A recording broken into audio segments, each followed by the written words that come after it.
The Bennett brothers, Martellus and Michael, sat down with ESPN The Magazine's Mina Kimes for an E60 piece that's going to air tonight at 8 on ESPN in a typical Bennett fashion. They didn't hold back and were as entertaining and as engaging as ever. Check it out.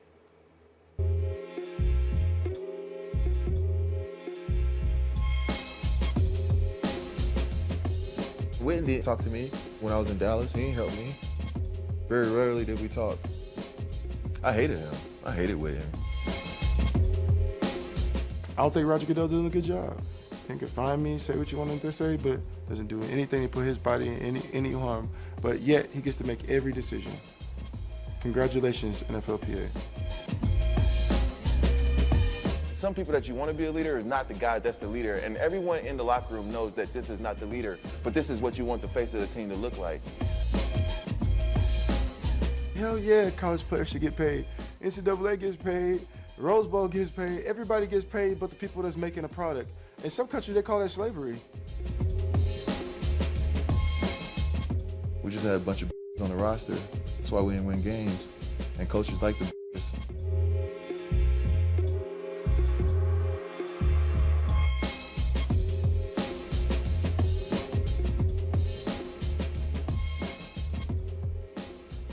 So love it or hate it, they speak honestly and freely, as always. Stephen A., I want to start with you here.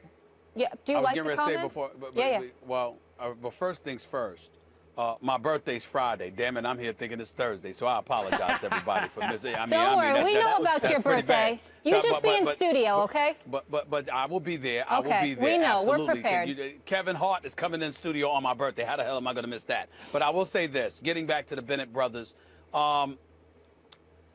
their comments, I have mixed emotions about it.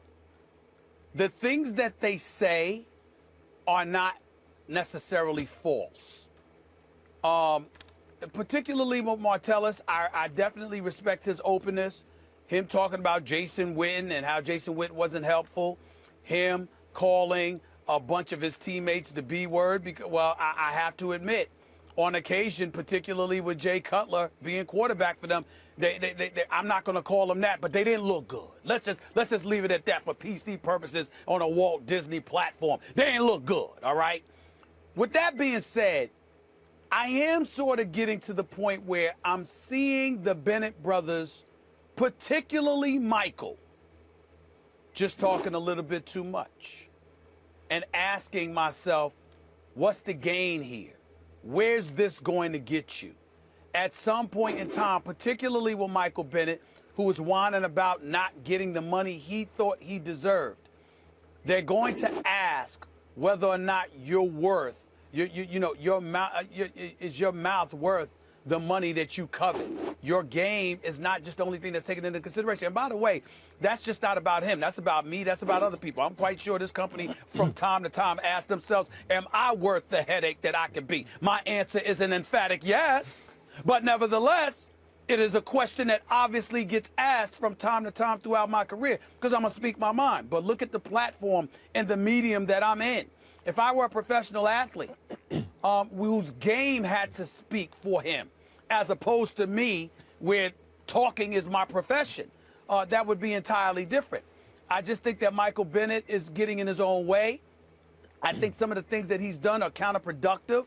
In the case of Martellus, I feel less so in that fashion, particularly because I feel sorry for him because of the years of frustration he was subjected to, first by being a Dallas Cowboy, okay, and then secondly, by having to play with Jay Cutler. Talk about people that have been subjected to cruel and unusual punishment. It would be Martellus Bennett. So I have a little bit more sympathy for him than I do for Michael. But I do find myself asking the question, are they getting in their own way?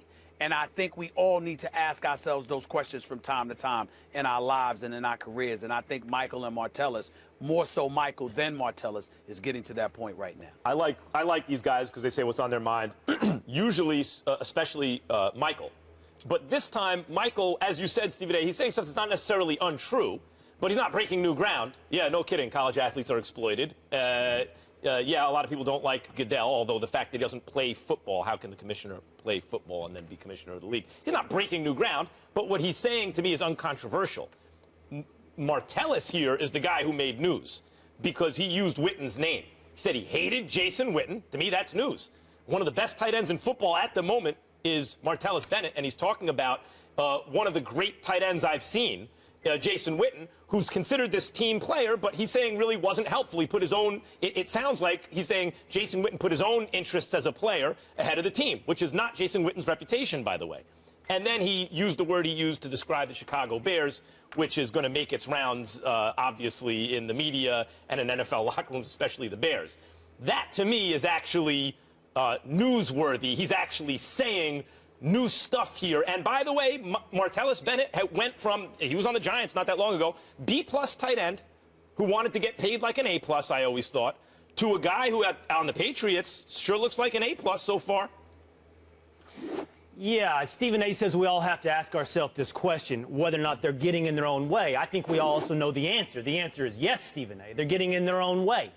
Here's the thing. This was based on a profile. It's an E60 piece coming out tonight. It was based on a profile as well by Mina Kimes in ESPN, the magazine. Great profile, these two guys. There's a line in the profile where they addressed J.J. Watt, and they said everybody loves J.J. Watt, but nobody really likes J.J. Watt. Well, that's kind of how I feel about the Bennett brothers. How do you like these guys coming out of this? See, the thing is, they get this reputation that they're the truth tellers, tell it like it is, ultimate in authenticity. That's not what I hear. I hear guys that sound kind of contrived. The purpose, what the end game is, Stephen A., is to get attention. They're saying anything to get attention, and that would be fine if it was benign, like telling a diner at a restaurant to wrap it up randomly. Some dude just sitting around, wrap it up, wear a condom, giving out free advice, telling another guy, I don't eat American chocolates. That's Michael saying, I don't eat American chocolates. Random, odd quotes and sayings and anything to get attention. That's benign and somewhat harmless, but it's transparent as well. You're just getting people to look at you. But then going in on guys like Jason Witten, Max, it's not just one of the best tight ends you've seen in your time. He's a Hall of Fame tight end. Huh. He has a pristine reputation. On one side of the ledger is everyone Jason Witten's ever played with, and on the other is Martellus Bennett, a guy who couldn't beat him out, who had to leave those Dallas Cowboys, Stephen A., that was so tough. Oh, yeah, such a tough situation because he couldn't beat out Jason Witten, who threw Jay Cutler under the bus, by the way, the only guy who's ever produced a Pro Bowl season for Martellus Bennett, and called an entire team the B word. This is guys. The only guy for long who gave him a Pro Bowl season. These are guys that just want attention, Stephen A. That's all it is, and that's not authentic. You said something that I want to put you on pause about. First of all, when you talk about Jason Witten, I do think Jason Witten is class personified. I had the pleasure of meeting him and interviewing him at Super Bowl week when we did our radio show out there for Sirius XM. And Jason Witten is class personified, and he is a future Hall of Famer. I believe that the Bennett brothers are truth tellers. I don't believe that they're people that are just looking for attention. I do believe that they speak what's on their mind, that they're honest and authentic in that regard. Maybe there are some things they shouldn't say and some things they shouldn't be so open about, but I do believe they're being open and they're honest. You ask them a question, they're going to give you an answer. But in the case of Jason Witten, here's the problem with what you're saying, Will, and I'm not faulting Jason Witten for this at all. Jason Witten wasn't very helpful to Martellus Bennett, according to Martellus Bennett. Fair enough. Martellus Bennett is a tight end. So is Jason Witten. As far as Jason Witten is concerned, you come in there trying to take his job. He ain't having that. I don't blame him one bit. But the problem is, because Jason Witten is so revered by the Fourth Estate, which happens to be us, it can build resentment towards those on the come up because he's given this imagery of being such a pristine individual, so above reproach, never somebody that engages in a kind of frivolity or pettiness, or dare we say, unethical sort of competitiveness per se. I'm not saying that's him here. I'm saying if you're Martellus Bennett, you have every right to assume that and feel a bit chagrined over it because you're looking at it and saying, he's got this image, y'all don't even know the half of it. Yeah, so I do understand where Martellus is coming from in that regard, but and I think that needs to be said. Yes, and that's if Martellus Bennett is accurate and true. We should hear from James Hanna, Gavin Escobar, all the other tight ends that couldn't beat Jason Witten. Now, what do they think of Jason Witten? But none of them are Do they have a similar that has nothing to do, None of them but that are has nothing to do with Martellus. Martellus Bennett, you can That has see nothing to do right with now, might be Martellus. the best tight end in football so far this season. He's having an awesome season, partly because he's on an awesome franchise, but also because he's very talented. He's never been not good. So it's a little unfair to compare him to other tight ends who didn't beat out Jason Witten. Max, they're not talking, because the idea could be, why didn't Jason Witten take me under his wing and help me to help the team? That seems to be the point. You're not talking about just the performance. What I'm saying, Will, is this. Will is speaking to those players that also competed against Jason Witten for his spot. How do they feel about him from an emotional perspective? Right. Will, what I would say to you is that Jason Witten may not have vibed with Martellus Bennett the way he vibed with them. And that's pretty easy. That's just a personality clash. Hold on, Max. I just want to. Here's the thing. I'm not saying that the Bennett brothers are liars. I'm not saying that everything they say is simply false and attention-seeking. There can be things they say that I think are true, that I agree with. I agreed, Max, about the NCAA. I agree with Michael Bennett on that. But what you get the impression from the Bennett brothers is this, and this was in Mina Kimes' piece as well. You begin to feel like an audience member. Every time you're around the Bennett brothers, you're not really with the Bennett brothers. You're not really having a conversation. You're just an audience member for whatever punchline or witticism or attention-seeking opinion they might have. And in the end, I just don't think I love guys like that. I know guys like that. That's not my kind of guy. There's an E60 special on them because that is consumable. That's sellable. The media desires it because the presumption is there's an audience for this. And so that may be like a feedback loop where they then give you more of the performance because it sells and builds their brand. All that may be true. And I don't think that Michael said much that we don't already know. I mean, I don't think it was untruthful, but yeah, okay, I get it. I agree with most of what he said. But Martellus did make news with the Witten stuff. And to your point about how it's like, well, it's just him seeking attention, I don't think Witten was ever threatened by another tight end, like he must have been in terms of competition with Bennett. I think that's a safe presumption to make and assumption to make. And Bennett is giving us information here. We can do with it what we wish, but he's saying, look, when it came to a guy who may have been a threat to Witten, he wasn't exactly being helpful to me. That's new information. I'll just add this on. Martellus Bennett's been in 4 locker rooms in 6 years, right? Changed teams 4 times. 2 of those locker rooms right now. It doesn't seem like he fit in very well. Is it those locker rooms? Is it the Cowboys and Bears? Or is it Martellus Bennett? Well, I mean, my retort to that would be you don't know the answer. That's fair. That's right. And in fairness to you, I don't know the answer either. Neither does Max or anybody else. But if you're sitting in his shoes, one of the things you have to pay attention to, Will, is preferential treatment. There is no question that preferential treatment gets accorded to Jason Witten. Now, he may deserve it. Right, he's Hall of Fame. Wait a minute. He may deserve it because of his credentials. But you know what? Some would argue T.O. deserved it because of what he produced on the field. The flip side is that he didn't have the same personality. We all know that Jason Witten, in concert with Tony Romo, facilitated the exodus of Terrell Owens from Dallas because, Jerry Jones once committed to keeping T.O. and then in a matter of days changed his mind, or purportedly after having conversations with some of these dudes. So if you know this backdrop, you have to take that into consideration. You don't get to sit there because you're a Dallas Cowboy fan and you respect the hell out of Jason Witten, and rightfully so, and all of this stuff, and just gloss over those realities and how it could potentially impact somebody like a Martellus Bennett. Because Martellus Bennett can play.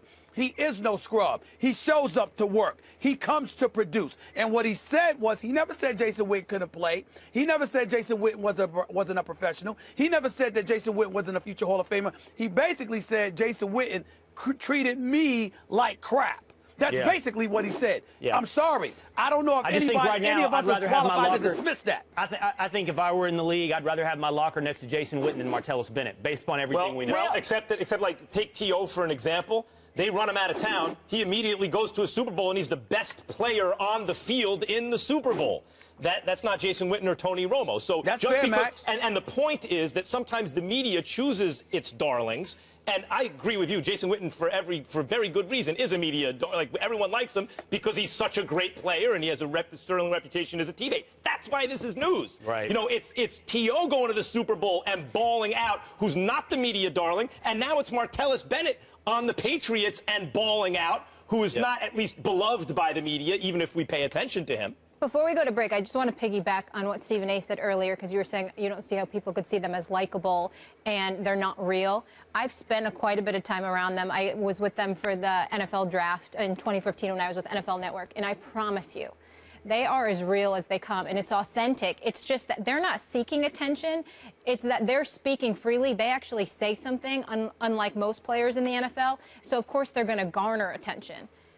They're creative. I see you giving me the side. No, They're creative. They're free thinkers. My perception is through these profile pieces and what I read, and I will totally respect your personal experience and what you can tell me there. And they can have a conversation and not be an audience member. That's where I'm going. Everybody can't be in front of them. Molly, your point is valid, but everybody hasn't met them. Everybody can't be in front of them. Will, I get totally where you're coming from, and I respect it. All I'm saying is, based just on that alone, you're still wrong, because in the end, Martellus Bennett has a right to sit up there and say, excuse me, my personal experience with this dude is something that's been glossed over. And speaking of the fourth estate, the filter through which you're perceiving it, which is legitimate, and this is maybe how it's being received by many, is our filter. And our filter is exploiting their personalities, obviously, for our gain, and they're using it, but maybe that filter is presenting them in a way that doesn't seem authentic. Great conversation. So maybe we just need to, like, set a beer date. Like, I'll get to hang out with the Bennett brothers, find out. No, it's all good. We play dominoes, I we just play felt 42. I like Moon. I to speak to my personal experience being around them, because I'm here on the show.